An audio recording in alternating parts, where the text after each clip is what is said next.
Hello students, I am Pooja and welcome back to our YouTube channel Ashish Tiwari. Through this channel, we are presenting you a video lecture series of the subject Reading Indian Fiction in English.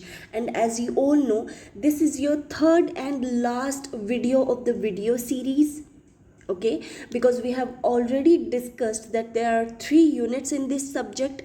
Unit 1 and Unit 2 have already been covered, so if you haven't watched those videos, I would highly recommend you do, because everything you study here is in easy language and solely through the exam point of view. Nothing you study here will not come in your exam. Okay, so you must watch these videos, and without wasting any time, let us get started. As you all know that if you're studying from DU Seoul, NCWEB or any other university that has this subject in the syllabus, then these videos are very important for you and these videos are made for you. Okay, we have already discussed these 2 units and today we are going to discuss Azadi by Chaman Nahal. आज़ादी जो है ये एक ऐसी story है जो during partition लिखी गई थी, जब इंडिया और पाकिस्तान का पार्टीशन अनाउंस हुआ. ठीक है, पार्टीशन से ठीक थोड़े दिन पहले क्या चल रहा था, पार्टीशन के दौरान क्या चल रहा था, पार्टीशन के बाद क्या क्या हुआ, ये सारी चीज़ें आप आज़ादी के अंदर पढ़ेंगे. ऐसा क्यों? क्योंकि जब पार्टीशन हो रहा था इंडिया और पाकिस्तान का, तब चमन नहल जिंदा थे. उन्होंने पार्टीशन को एक्सपीरियंस किया है. क्या उन्हें दुख सहने पड़े, क्या ट्रेजेडीज़ लोगों की लाइफ में आई, ये सब कुछ आप इस स्टोरी के थ्रू देखेंगे.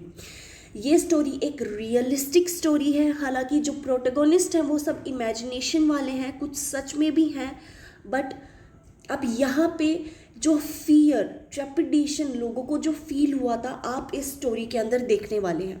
ठीक है, तो ये जो प्लॉट है ये शुरू होता है 3 जून 1947 को. ठीक है, so without wasting any time let us get started with unit 3. Introduction से शुरुआत करते हैं. चमन नहल जो है वो 1970 चमन नहल आज़ादी जो कि 1975 में रिलीज़ हुई थी. 1975 में ये रिलीज़ हुई थी और जो इसके अंदर जो बताया गया है वो 1947 का मटेरियल है, आपने कंफ्यूज नहीं होना है. ठीक है, तो ये एक पार्टीशन की नोवेल है जो भारत की इंडिपेंडेंस और ट्रेजेडी ऑफ पार्टीशन दोनों को रिप्रेजेंट करती है. स्टोरी सियालकोट पे बेस्ड है जो पहले इंडिया के अंदर था, नाउ इन पाकिस्तान है. ये ऑर्डिनरी फैमिलीज, हिंदू, मुस्लिम, सिख, कैसे जो पार्टीशन से पहले कैसे ये हारमनी में रहते थे, कैसे एक दूसरे के साथ रहते थे, सुख में साथ होते थे, दुख में साथ होते थे. लेकिन जैसे ही पार्टीशन अनाउंस हुआ, क्या क्या चेंजेस आए इनके आपस में, स्मॉल लेवल पे क्या चेंजेस आए, बिग लेवल पे क्या चेंजेस आए, वो सारी चीज़ें हम यहाँ पर पढ़ने वाले हैं. यहाँ पर जो शब्द आज़ादी है उसका मतलब है फ्रीडम. मतलब कि लिटरल मीनिंग जो है आज़ादी का फ्रीडम होता है. लेकिन यहाँ पर जो फ्रीडम है वो लाने के लिए एक प्राइस पे करना पड़ता है. क्या price? Pain, loss and displacement. This is what we are going to feel here. Brief note of Indian fiction in English. Indian writings जो है वो इंग्लिश में कॉलोनियल रूल के अंदर ही शुरू हो गई थी, जब इंग्लिश एक लैंग्वेज बनी एजुकेशन के लिए और एडमिनिस्ट्रेशन के लिए. जब इंग्लिश को एज अ लैंग्वेज जो है अनाउंस किया गया कि ये एजुकेशन और एडमिनिस्ट्रेशन दोनों के अंदर यूज़ की जाएगी, उस टाइम पर इंग्लिश को जो है इम्पोर्टेंस मिलने लग गई. अर्ली राइटर्स जैसे हमारे बंकिम चंद्र चटर्जी थे, रविंद्रनाथ टैगोर थे, श्री अरबिंदो थे, आर के नारायण, राजा राव, मुल्क राज आनंद, ये जो है हमारे अर्ली राइटर्स थे लिटरेचर के, इंग्लिश लिटरेचर के इंडिया में.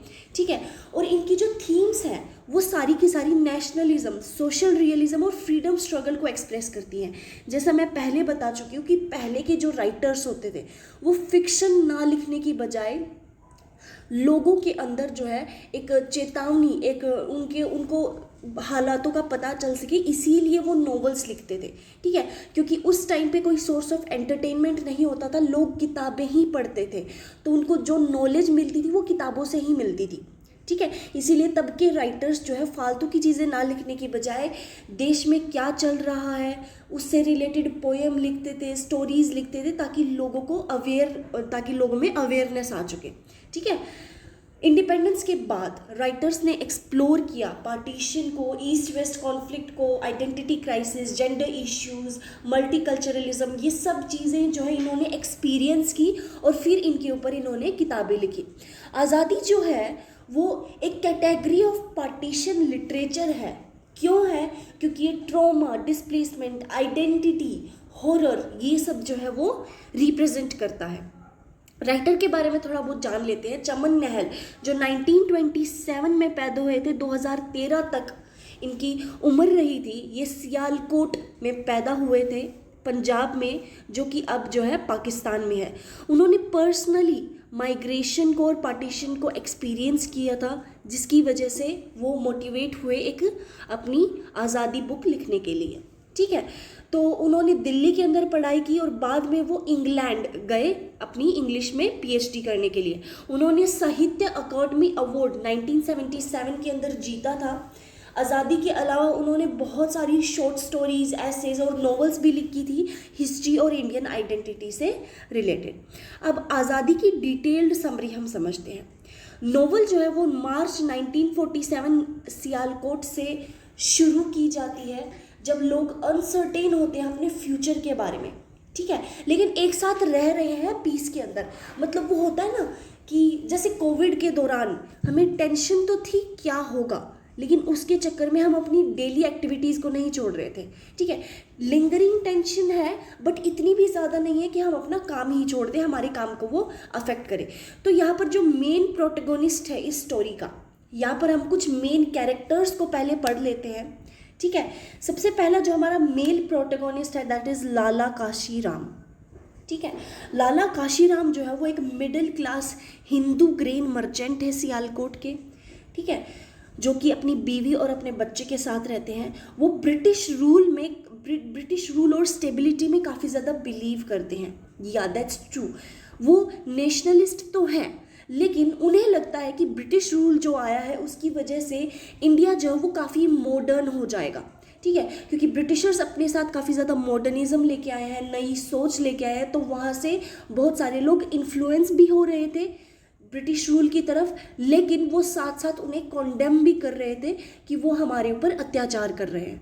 ठीक है, तो मतलब लाला काशीराम जो है वो बीच में ही कहीं एग्जिस्ट करते थे कि उन्हें ब्रिटिश रूल पसंद भी था लेकिन उन्हें नापसंद भी था।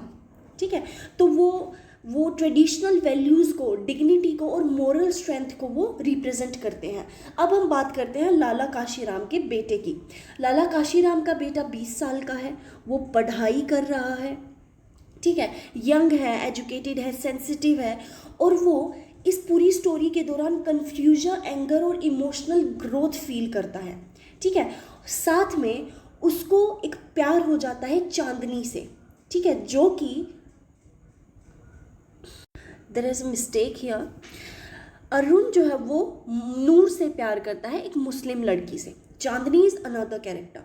उनका जो रोमांस है वो एक हिंदू मुस्लिम हार्मनी को रिप्रेजेंट करता है कि कैसे पार्टीशन से पहले हिंदू मुस्लिम एक साथ रहते थे। जैसे आप और आपके पड़ोसी रह रहे हैं, आपको अपने पड़ोस में किसी से प्यार हो जाए एंड शी इज़ अ मुस्लिम, तो उस टाइम पे कोई बड़ी बात नहीं होती थी कि oh my God she is a Muslim and all that. नहीं, उस टाइम पे नॉर्मल था, ओके मुस्लिम से शादी करनी है, okay you can do that. तो वो इतनी ज़्यादा हार्मनी थी, इतने ज़्यादा अच्छे रिलेशंस थे उस टाइम पे।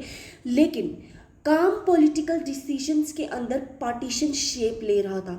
उस टाइम पे खबरें थी कि पार्टीशन होगा, लेकिन अभी तक कुछ जो है फाइनल नहीं हुआ था। तो कुछ लोगों को लग रहा था कि झूठ बोल रहे हैं, कुछ लोग सपोर्ट कर रहे थे कि पार्टीशन होना चाहिए, कुछ लोगों को लग रहा था कि नहीं होना चाहिए, ये सब फालतू की चीज़ें हैं। ठीक है, तो काफ़ी ज़्यादा बहुत लोगों के ओपिनियंस थे। अब एक स्टॉर्म आया। ठीक है, स्टॉर्म ही आया कि अगस्त 1947 के अंदर रायोट्स होने लग गए, दंगे होने लग गए, कम्युनल वायलेंस काफ़ी ज़्यादा बढ़ने लग गया। हिंदू और सिख जो थे हमारे सियालकोट के, उनको ज़बरदस्ती घरों से निकाला गया। ऐसा क्यों हुआ? ऐसा पार्टीशन अनाउंस होने के बाद हुआ। इम्पैक्ट ये पड़ा, अरुण की जो लव स्टोरी थी नूर के साथ वो डिस्ट्रॉय हो गई, क्योंकि नूर उसके साथ इंडिया नहीं आ सकी थी। ट्रेन्स जो जो मतलब कि आपस में ट्रैवलर्स को लेके जा रही थी, जो इंडिया से पाकिस्तान आना चाहते थे, जो पाकिस्तान से इंडिया जाना चाहते थे, वो म्यूटिलेटेड बॉडीज़ कैरी कर रहे थे, ठीक है। उन मतलब मरी हुई बॉडीज़ जा रही थी ट्रेन्स में, कुछ बहुत थोड़े लोग जिंदा आ रहे हैं, ऐसा कुछ हो रहा था। मतलब जो पाकिस्तान से इंडिया जा रहे हैं, मरे हुए लोगों की भरी ट्रेन जा रही है, और जो इंडिया से पाकिस्तान आ रहे हैं वो ट्रेन्स भी भरी हुई हैं मरे हुए लोगों की। तो जो ड्रीम था फ्रीडम का, जो लोग फ्रीडम चाहते थे, वो एक बहुत बड़ा नाइटमेयर आता है, क्योंकि यहाँ पर फ्रीडम जो है वो ब्लडशेड और डिस्प्लेसमेंट के साथ आता है। यहाँ पर आफ्टरमैथ क्या रहा, कुछ सर्वाइवर्स हैं जो रिफ्यूजीज़ बनकर इंडिया आते हैं, प्रॉपर्टी, आइडेंटिटी, इमोशनल सिक्योरिटी सब खराब, ठीक है। अरुण की जो फैमिली है वो हिंदुस्तान में दोबारा अपनी ज़िंदगी बनाने के लिए काफ़ी ज़्यादा स्ट्रगल करती है, और नोवेल जो है वो ख़त्म होती है एक बहुत ही ज़्यादा ट्रेजेडिक रियलाइजेशन के साथ, दैट आज़ादी जो है वो डिवीज़न के साथ आई है, खुशी के साथ नहीं आई, ठीक है।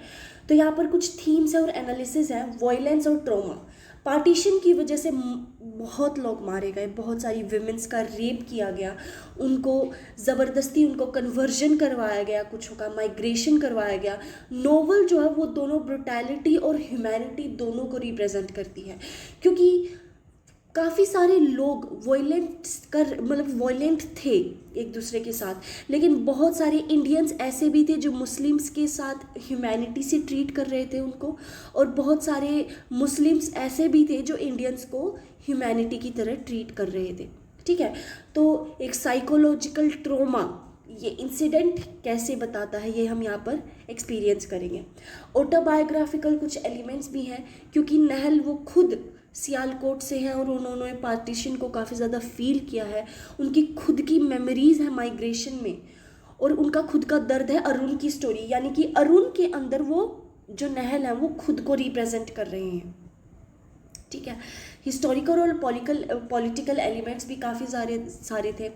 जो नॉवल है वो रियल हिस्टोरिकल इवेंट्स को कवर करती है, पार्टीशन, कम्युनल रुइंस और गांधीज असैसिनेशन, कैसे गांधी जी को असैसिनेट किया गया, गांधी जी कितना रोल प्ले कर रहे थे इसके अंदर, वो सब कुछ यहाँ पर रिप्रेजेंट किया गया है।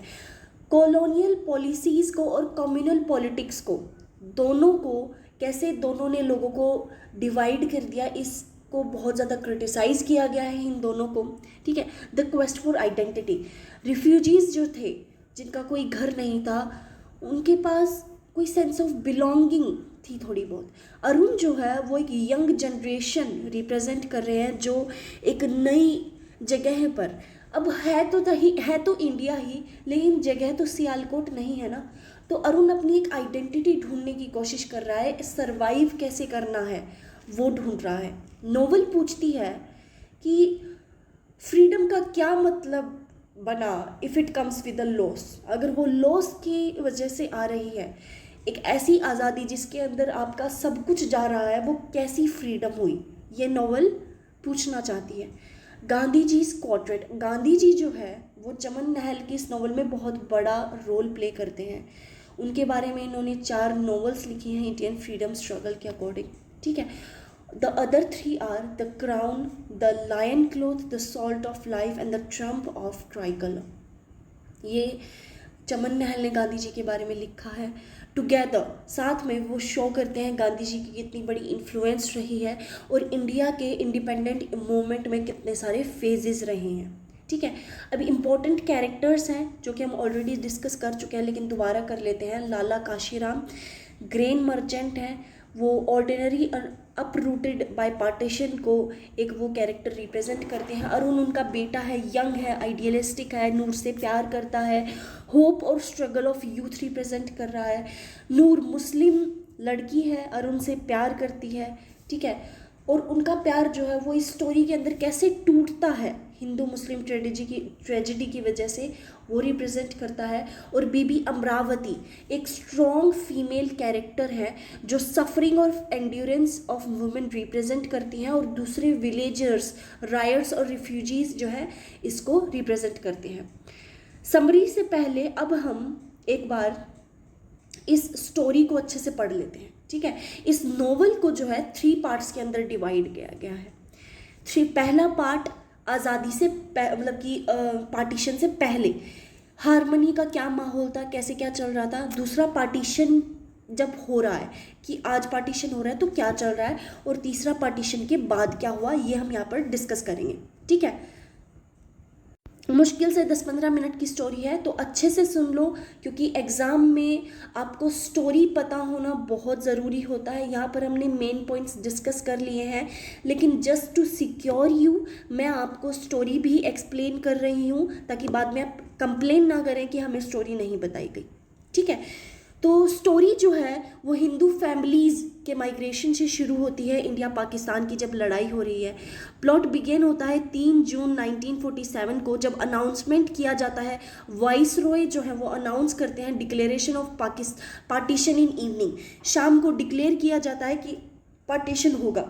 पार्टीशन से जो पहले है, जो हिंदूज, मुस्लिम, सिख्स जो है वो एक साथ रहते थे, हारमोनी में, शांति में, सब एक दूसरे के साथ खेल रहे हैं, नाच गा रहे हैं। लाला काशीराम जो है वो बीबी अमरावती के बहुत पुराने टेनेंट हैं। ठीक है, मतलब कि बीबी अमरावती के वो बनाए हुए घर में रहते हैं। बीबी अमरावती लैंड लेडी है। ठीक है, और जो लाला काशीराम है वो मेन प्रोटोगोनिस्ट है हमारी स्टोरी का। वो एक 3 कमरे के सेट में रहते हैं।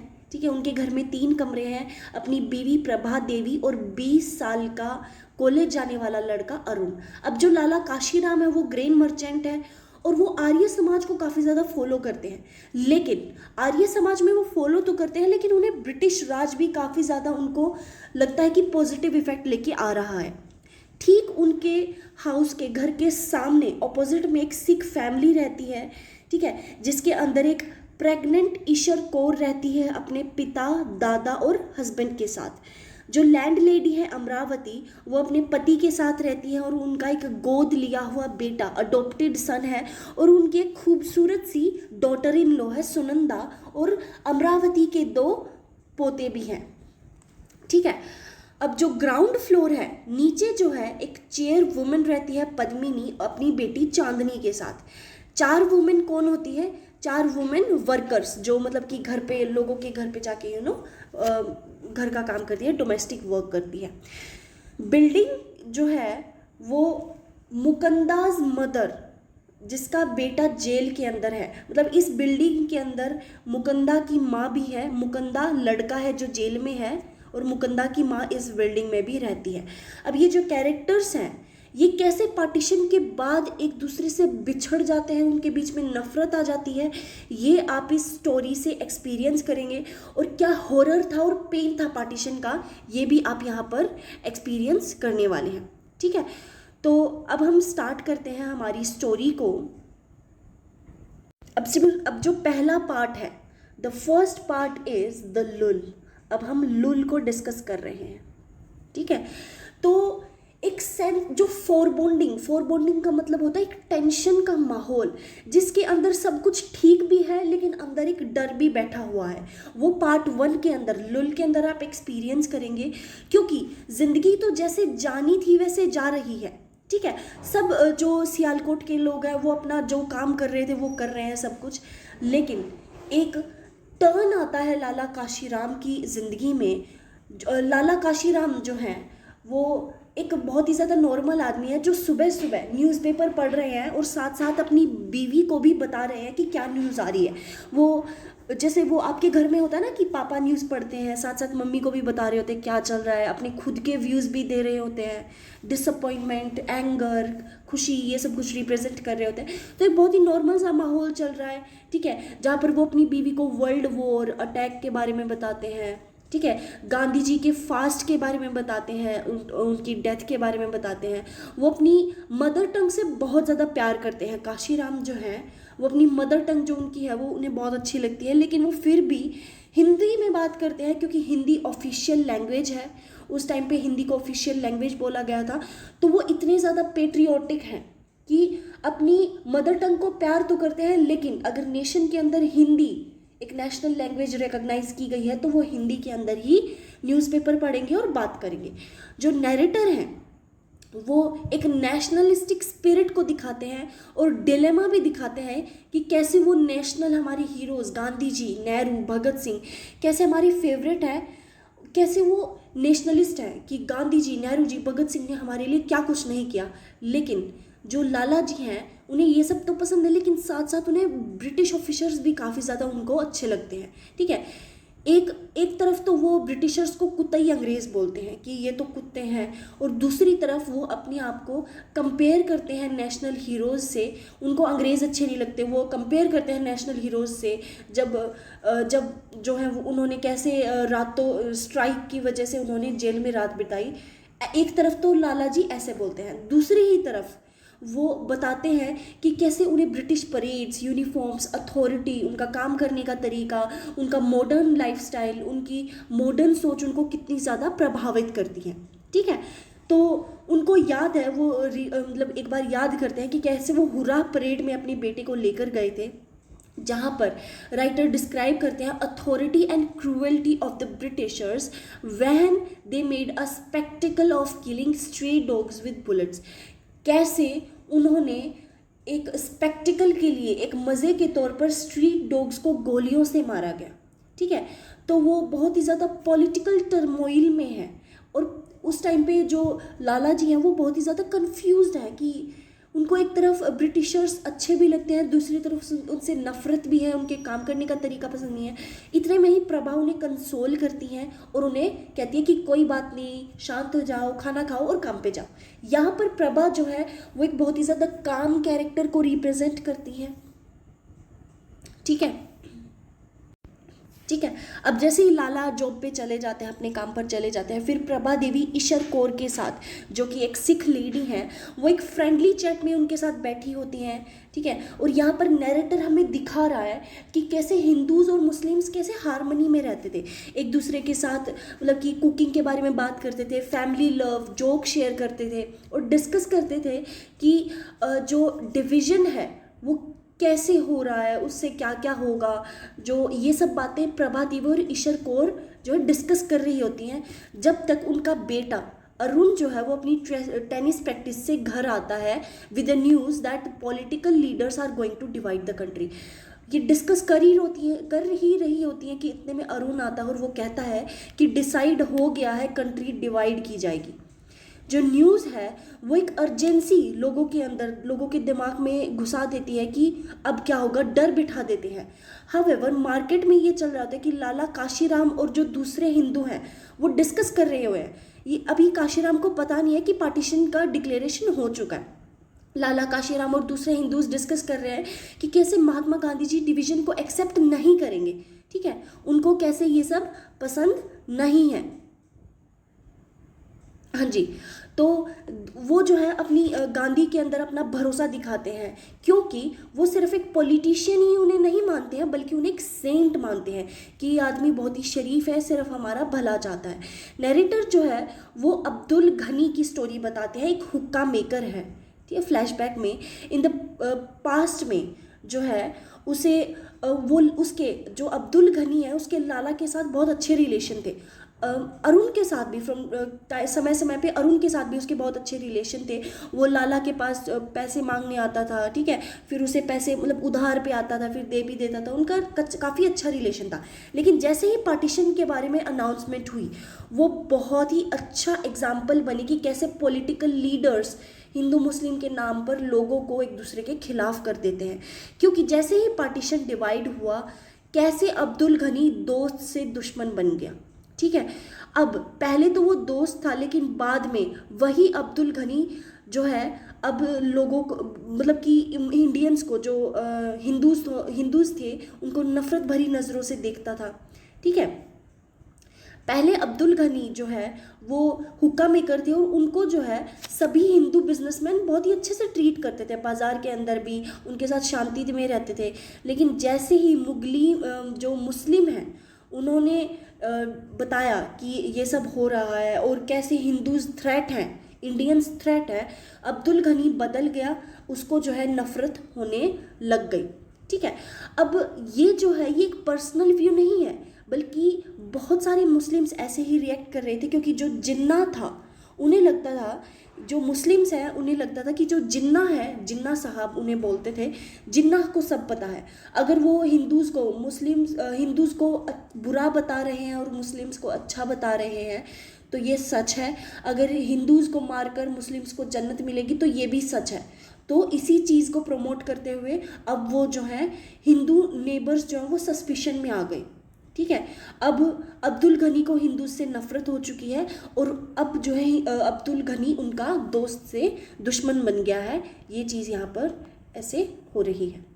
अब उसी टाइम पे लाला काशीराम जो है वो शाम को घर आते हैं और अपने लॉर्ड कृष्णा से, भगवान जी से प्रार्थना करते हैं रेडियो अनाउंसमेंट से पहले कि भगवान जी ऐसा कुछ नहीं होना चाहिए, पार्टीशन नहीं होना चाहिए। लेकिन रेडियो अनाउंसमेंट से पहले एक वो बहुत ही शांति, वो काम बिफोर द स्टॉर्म नहीं होता है कि अब बम फटेगा उससे पहले की शांति, अब बिल्कुल शांत हो गया है। कमरे के अंदर कोई कुछ आवाज़ नहीं कर रहा है, सब न्यूज़ का वेट कर रहे हैं। ठीक है, अनाउंसमेंट से पहले जो नैरेटर हैं वो नेहरू के बारे में बात करते हैं, पॉलिटिकल लीडर के बारे में, जो कि बहुत ही ज़्यादा डिसिप्लिन है, जो गरीब लोगों की मदद करते हैं नेहरू जी। फाइनली ऐसे उनकी तारीफ़ करते हैं कि कितने अच्छे आदमी हैं, गरीब लोगों की मदद कर रहे हैं, उनकी तारीफ़ कर रहे हैं। और फिर फाइनली वाइसरॉय और पंडित नेहरू अनाउंस करते हैं भारत और पाकिस्तान का पार्टीशन। न्यूज़ ठीक अभी अनाउंस हुई है कि भारत और पाकिस्तान का जो पार्टीशन है वो ऑफिशियल हो चुका है, उन्हें पार्टीशन कर दिया जाए। पहला रिएक्शन द डिसबिलीफ, उनको विश्वास ही नहीं हो रहा लाला काशीराम को कि एक नेहरू जी जिनके ऊपर वो इतना विश्वास करते हैं, इतने समझदार आदमी हैं, वो ऐसा कर कैसे रख सकते हैं। उनके लीडर उन्हें इतनी बेरहमी से कैसे उन्हें निराश कर सकते हैं, कैसे उन्हें धोखा दे सकते हैं, उन्हें विश्वास ही नहीं हो रहा। कन्फ्यूजन है, बहुत ही ज़्यादा कन्फ्यूजन हुआ है, उन्हें विश्वास ही नहीं हो रहा ये होगा। और फिर धीरे धीरे डर आता है, अब क्या होगा, सबके दिमाग में ये चल रहा है, क्योंकि सबके लिए ये मतलब कि इसे एक्सेप्ट करना बहुत ही ज़्यादा मुश्किल हो गया है कि आज ही 10 मिनट पहले ही जो एक देश था अब वो कैसे डिवाइड हो जाएगा। ठीक है, और उनके लोग जो है वो कैसे, अब हिंदूज़ को बहुत ही ज़्यादा खतरा हो गया है। लाला काशीराम और उनके नेबर्स हैं वो डरते डरते खाना खाते हैं, मतलब कि जो हिंदूज़ हैं वो डर रहे हैं, हिंदू मुस्लिम्स में हिंदू और सिख में डर बैठा हुआ है। और जो मुस्लिम्स हैं वो सेलिब्रेट कर रहे हैं, पटाखे बजा रहे हैं, पार्टी कर रहे हैं, ठीक है, सब कुछ कर रहे हैं। और एक शाम को क्या होता है कि जो मुस्लिम थे एरियाज़ में, उन्होंने एक प्रोसेशन निकाला और डिमांड किया कि हिंदूज़ को निकालो यहाँ से। ठीक है, अब इस हिस्ट्रिक क्राउड में स्लोगन्स चल रहे हैं, ड्रम बज रहे हैं, लाला काशीराम और दूसरे टेनेंट्स जो है वो डरे हुए हैं, पुलिस का इंतज़ार कर रहे हैं कि हमें कोई इनसे बचाएगा। लेकिन उनकी डिसअपॉइंटमेंट में क्या होता है कि जो मुस्लिम इंस्पेक्टर है वो मुस्लिम की साइड लेता है। अब क्या हो रहा है, पार्टीशन के बाद मुस्लिम का साथ दे रहे हैं, हिंदू का साथ दे रहे हैं। जो डिप्टी कमिश्नर थे पुलिस के वो एक हिंदू थे, वो आते हैं और उन हिंदूज़ को बचाते हैं, उन्हें सेफ्टी देते हैं और स्ट्रीट से निकलने की उनको आज़ादी देते हैं, क्योंकि पहले तो स्ट्रीट पे जाम लगा दिया था, उनको निकलने नहीं दे रहे थे। लेकिन जैसे ही डिप्टी कमिश्नर आते हैं वो उनको शांत करवाते हैं और उन्हें सेफ्टी प्रोवाइड करते हैं हिंदूज़ को। अब अगले कुछ दिन, अब ये जो टेंशन है वो सिर्फ सियालकोट में नहीं पूरे भारत और पाकिस्तान में फैल चुकी है। अरुण को एक मौका मिलता है अपनी गर्लफ्रेंड नूर से मिलने का, लेकिन जैसे ही वो मिलते हैं वो कुछ बातें करते हैं अपने फ्यूचर के बारे में, पॉलिटिशियन और रिलीजियस अनरेस्ट के बारे में उनकी लड़ाई हो जाती है। ठीक है, फ्लैशबैक में उनके पास्ट में नैरेटर हमें स्टोरी बताते हैं कि कैसे चौधरी बरकत अली और लाला काशीराम की बहुत अच्छी दोस्ती है। ठीक है, और शुरुआत में अरुण और नूर की भी ऐसे ही लव स्टोरी पैदा होती है। हमें बताया जाता है कि जो बरकत अली और लाला है वो गांधी जी की रैलीज़ को काफ़ी ज़्यादा अटेंड करते थे, गांधी जी को बहुत ज़्यादा सपोर्ट करते थे। बरकत अली एक मुस्लिम थे, लेकिन वो गांधी जी की जो स्टैच्यूज़ हैं उनके जो मतलब कि ट्रू फॉलोवर हैं उनके, वो उनकी बातों को मानते हैं। ठीक है, वो भरोसा करते हैं कि वॉयलेंस नहीं होना चाहिए, हिंदू मुस्लिम भाई भाई स्वदेशी ये सब जो है वो मानते हैं। ठीक है, पुराना पूर्ण स्वराज पॉसिबल है, ये चीज़ें वो मानते हैं। लाला बिलीव करते हैं कि गांधी जी जो है वो सिर्फ एक सेंट है, गांधी जी भोले इंसान हैं, लेकिन जो ब्रिटिशर्स हैं वो ट्रू रूलर्स हैं। ठीक है, ब्रिटिशर्स ही यहाँ पर कुछ अच्छा करके दिखाएंगे, ऐसा लाला का मानना है। हालांकि जो हमारे बरकत अली हैं वो टोटली गांधी जी से एग्री करते हैं, हिंदू मुस्लिम भाई भाई, वॉयलेंस नहीं होना चाहिए, पूर्ण स्वराज सब कुछ हो सकता है, ऐसा चल रहा है। लेकिन डिसअपॉइंटमेंट आता है जब अरुण और नूर का लड़ाई होता है। अब अरुण और मुनीर जो है वो सर्जेंट बिल डेविडसन को विजिट करते हैं, ठीक है। मुनीर जो है वो अरुण का मुस्लिम दोस्त है, ठीक है, कंफ्यूज नहीं होना है आपने। तो अरुण और मुनीर जो है वो सर्जेंट बिल डेविडसन को विजिट करते हैं।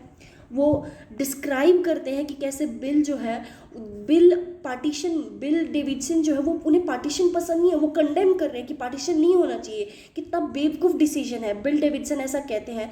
लेकिन और फिर अचानक से जैसे वो बोल रहे हैं कि पार्टीशन नहीं होना चाहिए, ये उन्होंने गलत डिसाइड कर लिया, ये वो, और फिर अचानक से वो गांधी को ब्लडी गांधी बोल देते हैं गुस्से के अंदर। और ये बात सुनकर मुनीर और अरुण जो है वो बहुत ज़्यादा गुस्सा हो जाते हैं। वो कन्फ्रंट करते हैं कि आपको ऐसा नहीं बोलना चाहिए था, ये गांधी जी बहुत अच्छे इंसान हैं, उन्होंने हमारे देश के लिए क्या कुछ नहीं किया है। फिर जो बिल हैं वो बताते हैं कि मैं गांधी जी को इंसल्ट नहीं करना चाहता हूँ, लेकिन मैं डिसअपॉइंटेड हूँ उनके इस चुप्पी से, उनके इस गलत प्रभाव से मैं बहुत ज़्यादा डिसअपॉइंटेड हूँ, ठीक है। अब डिसअपॉइंटमेंट और टेंशन के साथ अरुण और मुनीर जो है वो वापस घर लौट जाते हैं, ठीक है। अब ऐसे ही काफ़ी दिनों तक चल रहा होता है। अब आते हैं स्टॉर्म पर। ये हमारा पार्टीशन से पहले की लाइफ ख़त्म हुई, अब आते हैं द स्टॉर्म। अब पार्टीशन हो रहा है। अगले 3 महीनों तक हिंदूज जो सियालकोट के अंदर रहते थे अब वो बहुत बुरी कंडीशन में रह रहे हैं। घर से उन्हें निकाल दिया है, रेफ्यूजी कैंप्स में रह रहे हैं। रेनी सीज़न, बारिश भी हो रही है, भीगे हुए मौसम में कहीं पे भी पड़े हैं। दिल्ली के अंदर क्या फ्रीडम सेलिब्रेशन चल रहा है उन्हें कुछ अवेयरनेस नहीं है। लाला काशीराम को एक बहुत ही शॉकिंग और बुरी खबर मिलती है कि उनकी जो बेटी है मधु अपने पति और के साथ जो है मारी गई, जो कि अपने सियालकोट आ रहे थे, उनको मारा गया है, मर गए हैं वो। लाला जो है वो अरुण को और सूरज जो है वो अरुण का दोस्त है, ठीक है। वो लाला और अरुण को और सूरज को भेजते हैं बरकत अली के पास कि मधु के जो भी शरीर का हिस्सा बचा हुआ है वो मिल सके ताकि उसका अंतिम संस्कार कर सकें।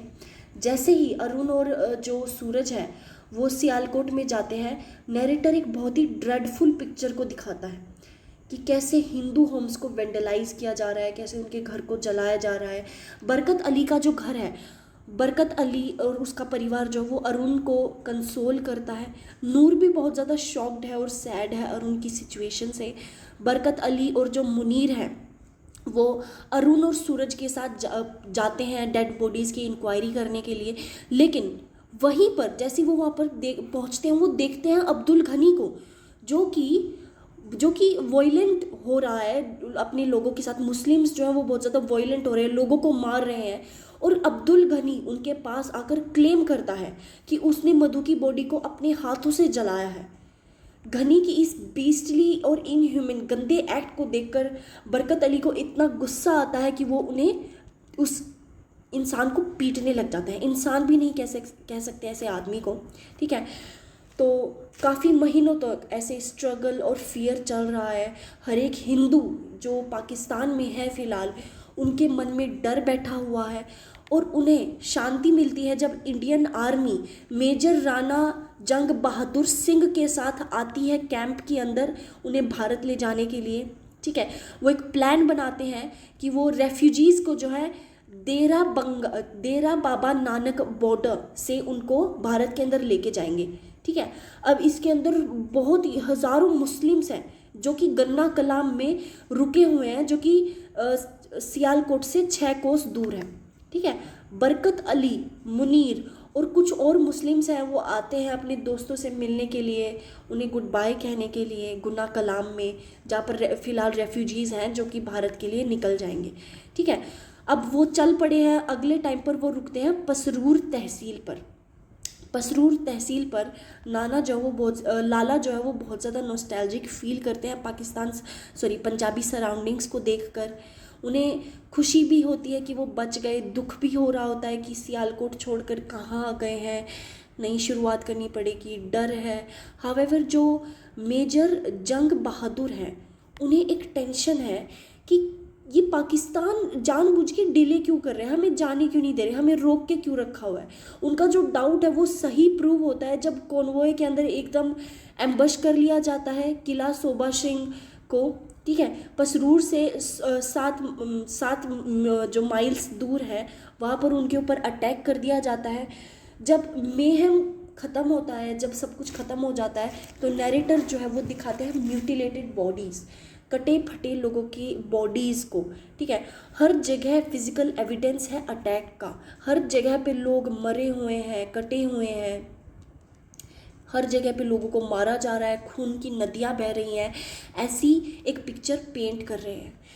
जर्नी के 9वें दिन, अब जर्नी तो कंटिन्यू करनी पड़ेगी, जो मर गए हैं उन्हें पीछे छोड़ना पड़ेगा, जो ज़िंदा हैं उनको बचाना होगा। इसीलिए जर्नी के 9वें दिन तक जब वो नरोवल पहुंचते हैं, जो कि सियालकोट से 30 माइल दूर है, 1500 लोग मर चुके हैं।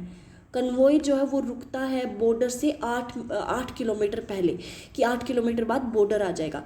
अरुण जो है वो अभी भी जो चांदनी के बारे में फैंटिसाइज कर रहे हैं कि चांदनी क्या कर रही होगी, क्योंकि चांदनी और वो सब उसे नहीं पता कहाँ है। सूरज एक शॉकिंग और शेमफुल न्यूज़ लाता है कि जो मुस्लिम्स हैं वो हिंदू वुमेन को नंगा करके परेड करवा रहे हैं। नैरेटर एक बहुत ही ज़्यादा डार्क और डिस्टर्बिंग डिटेल्ड अकाउंट देते हैं डिस्कवर्ड और जो डिसफिगर्ड है बॉडीज़ हैं, मतलब कि नेकेड और शेव्ड हिंदू वुमेन की, उनके बालों को शेव कर दिया गया और उनको बिना कपड़ों के हर जगह पे घुमाया जा रहा है। एक तरीके से सूरज इंजॉय करते हैं, हंसते हैं, उस सूरज जो वो इंजॉय कर रहा है वुमेन की उस शो को, वुमेन के साथ जो किया जा रहा है उसको, उनको हंसी आ रही होती है। दूसरी तरफ अरुण जो वो बहुत ही ज़्यादा शॉक्ड है और हकीम जी से प्रे कर रहा होता है कि शॉक्ड है अरुण बहुत ज़्यादा, और वो देखता है अरुण शॉक्ड है, बहुत ज़्यादा दुखी, और एकदम वो देखता है एक हकीम रो रहा है और वो प्रे कर रहा है कि मुस्लिम्स के लिए, कि जो भी मुस्लिम्स ने उन हिंदू वुमेन के साथ गलत किया है वो ठीक नहीं है। एक हकीम उस दुख को सहन कर रहा है। नैरेटर यहाँ पर एक बहुत ही ज़्यादा फेंट ग्लिमर ऑफ होप देते हैं जब वो एक हार्टफेल्ट कन्फेशन देखते हैं हकीम का कि कुछ मुस्लिम अभी भी ऐसे हैं जो जिन्हें ये सब पसंद नहीं है, ठीक है। कैंप पे वापस आने के बाद अरुण जो है वो प्रॉमिस करता है कि जैसे ही वो इंडिया पहुंचेंगे वो चांदनी से शादी करेगा। लेकिन द फॉलोइंग नाइट एक और सरप्राइज़ अटैक होता है। अरुण भाग जाता है अपनी फैमिली के साथ बचने के लिए। वहाँ पर रहमत उल्लाह को वो देखता है सुनंदा का रेप करते हुए। रहमत उल्लाह सुनंदा का रेप कर रहा है। सुनंदा वो लड़की जो उनकी टेनेंट थी, जो उनके पड़ोस में रहती थी, और जैसे वो देखता है उन्हें इतना, अरुण को इतना गुस्सा आता है कि वो उसे मार देता है। वो और सुनंदा जो है वो उसकी रिवॉल्वर ले लेते हैं, उसकी बंदूक ले लेते हैं और कैंप में अपने परिवार को ढूंढने लगते हैं। अरुण को एक और न्यूज़ मिलती है कि जो सूरज प्रकाश उसका दोस्त है वो मर चुका है और चांदनी गायब हो गई है। अब अरुण उसे ढूंढने की कोशिश करता है लेकिन उसे कहीं नहीं मिलती है। अपने आप को और सभी को वो ब्लेम करता है कि क्यों नहीं मैंने उसे प्रोटेक्ट किया, अगर मैं वहाँ पर होता तो वो बच जाती।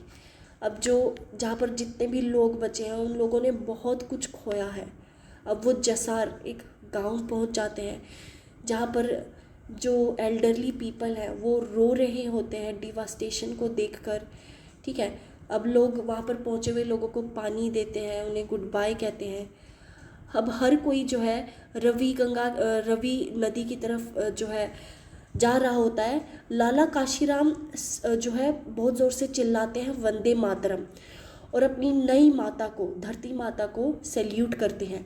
अरुण अपने पिता की इस खुशी को देखकर बहुत ज़्यादा अपसेट हो जाते हैं क्योंकि उसने नूर और चांदनी दोनों को खो दिया है। पार्टीशन की वजह से वो 2 बार अपने प्यार को खो चुका है। नए भारत में वो अमृतसर पहुंचते हैं और क्वेस्ट वहीं पर ख़त्म नहीं होती है। अभी भी ये लड़ाई, यहाँ पे दंगे ख़त्म नहीं हो रहे हैं। अब उनको रिजेक्शन फेस करना पड़ता है अपने रिलेटिव से। वहाँ पर अपने रिलेटिव्स के पास अमृतसर में वो पहुँचते हैं, वो लोग उन्हें एक्सेप्ट नहीं करते हैं और फिर वो डिसाइड करते हैं कि वो दिल्ली मूव करेंगे। लाला इस उम्मीद में है कि अब वो शांति से रहेंगे, ठीक है, तो इसीलिए वो दिल्ली जाने का डिसाइड कर लेते हैं, जहाँ पर वो गांधी जी और नेहरू जी की तरह एक शांत वाली ज़िंदगी बिताएंगे। ट्रेन जर्नी जो है वो पूरी डिलेज़ की है, क्योंकि बहुत जगह ट्रेन्स रुक रही हैं। मुस्लिम्स को भारत छोड़ के जाते हुए वो देखते हैं, मुस्लिम्स की डिफ़िकल्टीज़ को वो देखते हैं। उनकी जो ट्रेन है वो अम्बाला में रुकती है 12 घंटे से ज़्यादा तक, 12 घंटे से ज़्यादा उनकी ट्रेन अम्बाला में रुकी हुई है। और हिंदूज़ जो हैं वो एक पाकिस्तान जाती हुई ट्रेन को डिरेल कर देते हैं, ट्रेन को ही डिरेल कर दिया। जो काशी राम है वो विस्डम के कुछ वर्ड्स जो है ऑफ़र करते हैं प्रभा देवी को और कुरुक्षेत्र की लैंड को। जैसे ही वो वहाँ पर वो फील करते हैं कि हम कुरुक्षेत्र आ चुके हैं, वो उम्मीद करते हैं कि दिल्ली में एक नई ज़िंदगी शुरू करेंगे अपनी बीवी बच्चे के साथ। मीनवाइल जो ईश्वर कौर है, जो उनके सामने एक सिख लेडी थी, वो एक बेटी को ट्रेन के अंदर जन्म देती है। हर कोई उनकी मदद कर रहा होता है।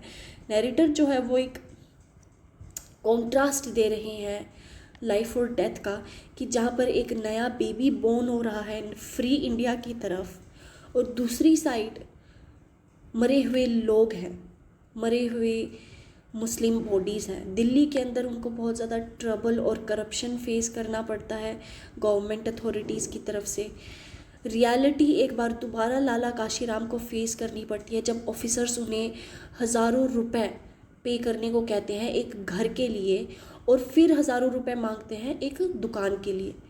वो काफ़ी दिनों तक स्ट्रगल करते हैं, एक ऑफिस से दूसरे ऑफिस जा रहे हैं, नेहरू जी के घर पर भी जा रहे हैं जहाँ पर उनको दोबारा से बेट्रियल फेस करना पड़ रहा है। इतने दिनों की स्ट्रगल के बाद ईश्वर कौर और उनके पिताजी हैं वो डिसाइड करते हैं कि वो अपने रिलेटिव्स के साथ शाहदरा में रहेंगे। लेटली जो काशीराम है, वो दूसरे जो लोग हैं, वो किंग्सवे कैंप में जो कि अलीपुर में है, उसमें 2 कमरों में वो सेटल होने का डिसाइड करते हैं।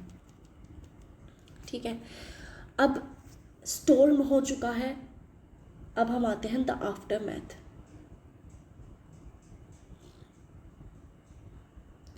ठीक है, लास्ट पार्ट में आफ्टरमैथ में जो लाला काशीराम है वो रिहैबिलिटेशन सेंटर के अंदर काफ़ी ज़्यादा स्ट्रगल करते हैं।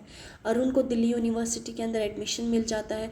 सुनंदा जो है वो एक मतलब कि पैसा कमाने का तरीका ढूंढ लेती है, वो कपड़े सीलने लग जाती है। लाला काशीराम जो है वो दिल्ली के अंदर बस से जाते हैं, ठीक है, और टायरिंग गवर्नमेंट सिस्टम को मतलब कि बहुत ज़्यादा वो गालियाँ दे रहे होते हैं कि घर के लिए वो कितनी बुरी सरकार है ये वो। उन्हें दिल्ली की हसल बसल बहुत ज़्यादा पसंद है, दिल्ली के अंदर भीड़ भड़ाका उन्हें बहुत ज़्यादा पसंद है। शाम के 7 बजे वो कैंप पर पहुंचते हैं और उन्हें जो है ज़िंदगी में अब थोड़े ही दिन हुए हैं नॉर्मल फील करते हुए। इतना सब कुछ के बाद धीरे धीरे ज़िंदगी नॉर्मल ट्रैक पर आ रही है कि एक न्यूज़ आती है कि महात्मा गांधी का असैसिनेशन हुआ है, उनको असैसिनेट कर दिया गया है, उन्हें मार दिया गया है। रेडियो अनाउंसमेंट जो है वो बिल्कुल पार्टीशन के अनाउंसमेंट की जैसे लग रही है, जैसे लाला काशीराम बिल्कुल गांधी जी की डेथ पर फोकस्ड है, वो उससे आगे ही नहीं बढ़ पा रहे हैं और बाकी इनसिग्निफिकेंट वर्ड्स को वो इग्नोर कर रहे हैं। वो उन्हें उससे ज़्यादा कुछ सुनाई ही नहीं दे रहा है कि गांधी जी मर गए हैं। बीबी अमरावती जो है, जो लैंडलेडी थी, वो ब्लेम करती हैं गांधी जी को पार्टीशन के लिए, लेकिन अरुण जो है वो डिफेंड करते हैं। और जो नेहरू और जो दूसरे पॉलिटिकल लीडर्स हैं वो रिस्पॉन्सिबल हैं इसके लिए, अरुण का ये मानना है। वो स्पेक्यूलेट करते हैं कि जो शूटर है वो पंजाबी ही होगा। नैरेटर जो है वो एक ग्लिम्स देते हैं कि कैसे उन्होंने अपनी ज़िंदगी एक छोटी सी दुकान से शुरू की थी कैंप के अंदर, कैसे उनको बहुत ज़्यादा कंपटीशन फेस करना पड़ा। अब लाला ने टर्बन पहनना छोड़ दिया है, उन्होंने पगड़ी पहननी छोड़ दी है, जो कि उनकी डिग्निटी का एक साइन था। अब वो सिर्फ ज़िंदगी डेली खाने पर कि दिन की 2 रोटी हमें मिल जाए, अब वो सिर्फ अपनी लाइवलीहुड पर फोकस कर रहे हैं। अरुण के साथ साथ वो बाज़ार जाते हैं, गांधी जी की डेथ के बारे में सुनते हैं, जो उनको एक पर्सनल लॉस की तरह फील होता है। गांधी जी जो है वो एक नेशनल लॉस की तरह उनको दिखाया जाता है कि उनकी डेथ हो गई तो सब कुछ ख़त्म हो गया। ठीक है, और यहीं पर हमारा द आफ्टर मैथ ख़त्म होता है। ये आपकी पूरी स्टोरी थी। आई होप आपको स्टोरी अच्छे से समझ आई होगी। सम अप करते हैं। आज़ादी एक प्राइस के साथ आई थी। किसी के लिए आज़ादी एक ड्रीम था जो कि अब सिर्फ एक नाइटमेयर बन चुका है। हिस्टोरिकल ट्रूथ को ये रिप्रेजेंट करते हैं। Personal stories of love, loss and survival यहाँ पर डिस्क्राइब की जाती हैं। ये एक पॉलिटिकल नॉवल भी है जहाँ पर पार्टीशन और गांधी जी के इम्पैक्ट के बारे में बताया गया है। दूसरी तरफ ये एक ह्यूमन नॉवल भी है जहाँ पर आइडेंटिटी, ट्रॉमा और डिस्प्लेसमेंट को बताया गया है। नॉवल जो है वो एक बहुत ही ज़्यादा पावरफुल सोर्स है partition of India in English literature. यहीं पर आपकी स्टोरी समाप्त होती है। आई होप आपको वीडियो अच्छे से समझ आई होगी। कोई भी डाउट है तो आप कमेंट सेक्शन में अपना डाउट लिख दीजिए। आपके हर एक डाउट को पर्सनली मैं सोल्व करूँगी। ठीक है, thanks for watching the video. अगर आपको वीडियो अच्छी लगी तो आप वीडियो को लाइक ज़रूर करना ताकि हमें वहाँ से मोटिवेशन मिले। और भी काफ़ी सारे सब्जेक्ट्स की वीडियोस आने वाली हैं तो आप हमारे चैनल को सब्सक्राइब कर सकते हैं अगर आपको बाकी सब्जेक्ट्स की वीडियोस भी देखनी है, क्योंकि और भी बहुत सारे सब्जेक्ट्स को कवर किया जाएगा। That's it for today.